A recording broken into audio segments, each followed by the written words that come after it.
მერე მადლობა გადაგიხადოთ ყველას და მადლობა გითხრათ მობრძანებისთვის. მადლობა. დიდი მადლობა. ეხლა კი მიკროფონი ორგანიზებით დღეს იწყება მოყვარულთა თასი 2016.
ამ დონეზე მოყვარულთა ფეხბურთი არის პრინციპულად მნიშვნელოვანი, ჩვენ ხშირად გვისაუბრია იმაზე, რომ ზუსტად აქ იწყება ფეხბურთის განვითარება, ასე დაიწყო უამრავ ქვეყანაში და ჩვენ მოხარულები ვართ, რომ დღეს მართლაც რომ ამ ისტორიულ დღეს ვესწრებით ყველა, მე პირადად ზუსტად ამიტომაც ჩამოვიდა, მინდა ყველა იმ ადამიანს, ვინც ჩართული არის და მიიღო მონაწილეობა ამის ორგანიზებაში, მადლობა გადაუხადო. ტურნირი მოიცავს მთელ საქართველოს და ჩართულია 46 მუნიციპალიტეტის 250 სამოყვარულო საფეხბურთო გუნდი, რაც თავისთავად გულისხმობს საქართველოში 5000-ზე მეტი მოყვარული ფეხბურთელის არსებობას.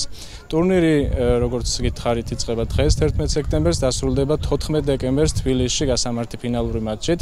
საქართველოს სამოყვარულო ფეხბურთის ასოციაცია ფეხბურთის ფედერაციასთან ერთად მომავალში ფეხბურთით დაინტერესებულ ნებისმიერ პირს შესთავაზებს არაერთ საინტერესო და მნიშვნელოვან პროექტს სამოყვარულო ფეხბურთის და ზოგადად ფეხბურთის განვითარებისათვის საქართველოში.